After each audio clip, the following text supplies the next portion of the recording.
Hello students, चलिए हम एक नेक्स्ट क्वेश्चन सॉल्व करते हैं। ये नेक्स्ट क्वेश्चन सॉल्व करने के लिए हमें जो है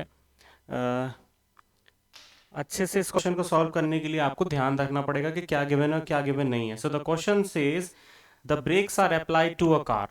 ठीक है, एक कार है, ठीक है, इसके ब्रेक अप्लाई किए गए हैं, मतलब ये फाइनली यहाँ जाके क्या हो जाएगी, स्टॉप। इसकी फाइनल वेलोसिटी 0 होगी। उसमें ये दिया हुआ है कि आपका जो एक्सेलरेशन है वो क्या है, डी एक्सेलरेशन है, क्योंकि ये स्टॉप हो रही है। तो इसकी जो वैल्यू दी हुई है 0 पॉइंट, इसकी वैल्यू दी हुई है 6 मीटर पर सेकेंड स्क्वायर। ठीक है, लेकिन ये डी एक्सेलरेशन है तो इसकी वैल्यू हम माइनस रखेंगे। इनिशियल वेलोसिटी हमको नहीं पता है। ठीक है, और इसने दिया हुआ है कि 2 सेकेंड के बाद ये जाके स्टॉप हो जाती है। क्या है, 2 सेकेंड के बाद ये स्टॉप हो जाती है। तो गिवन हम लिखेंगे बिल्कुल एप्रोप्रिएट तरीके से। गिवन हमको लिखना है, सबसे पहले आपको दिया हुआ एक्सेलरेशन, रिटार्डेशन है तो 6 मीटर पर सेकेंड स्क्वायर होगा। वेलोसिटी डिक्रीज हो रही है, जब भी वेलोसिटी डिक्रीज होती है रिटार्डेशन होता है, और एक्सेलरेशन की वैल्यू को हम नेगेटिव लेते हैं यदि गिवन नहीं है तो। ठीक है, टाइम हमें लिखा है कि 2 सेकेंड्स के बाद वो रुक जाती है, और इसकी फाइनल वेलोसिटी ऑब्वियसली 0 होगी क्योंकि ये जाके फाइनली रुकने वाली है। इनिशियल वेलोसिटी हमको नहीं पता है, और उसने ये क्वेश्चन पूछा हुआ है कि यहां से यदि हम ब्रेक अप्लाई करेंगे तो रुकने तक ये डिस्टेंस कितना कवर करेगा। हमें डिस्टेंस भी यहाँ पे फाइंड करनी है। ठीक है, तो हमारे पास टाइम दिया हुआ है, टाइम दिया हुआ है, इसका मतलब हम पहले 2 फॉर्मूले का यूज कर सकते हैं। ठीक है, पहला फॉर्मूला है v is equals to u plus a t, दूसरा है s is equals to u t plus half a t square, तीसरा फॉर्मूला है v square is equals to u square plus 2as। ये तीनों फॉर्मूले हैं, लेकिन हमारे पास टाइम दिया हुआ है।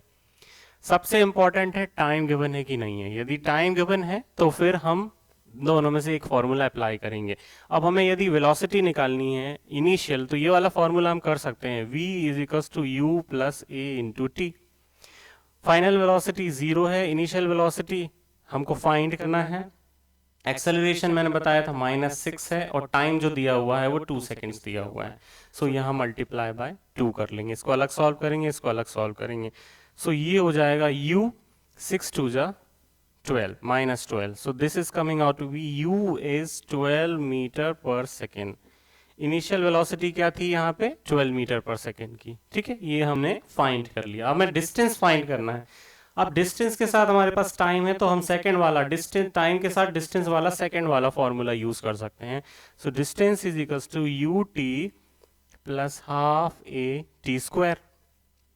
इनिशियल वेलोसिटी क्या है जो हमने फाइंड की है, 12 इंटू टी क्या है यहाँ पे 2 सेकेंड्स। ठीक है, इसको अलग सॉल्व करेंगे, हाफ इंटू एक्सेलरेशन क्या लिया हुआ है हमने अभी, -6 इंटू टी स्क्वायर हो जाएगा 2 का स्क्वायर 4, ये हो जाएगा 2 2 जा 4, 6 2 जा 12। ये -12 होगा, ये हो जाएगा 24।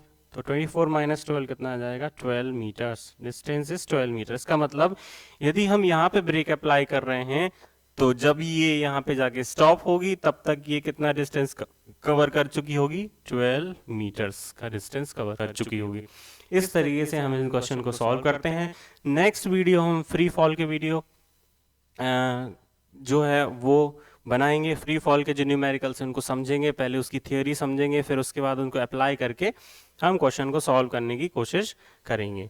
ठीक है, तो आप इस तरीके से क्वेश्चन को सिस्टमेटिकली सॉल्व करेंगे तो क्वेश्चन का आंसर बनेगा। और यूनिट्स पे ध्यान देना है, गिवन क्या है, और appropriate diagram banana is must. यदि आप एप्रोप्रिएट डायग्राम बना लेते हैं तो आंसर आपका आराम से आ जाएगा। चलिए।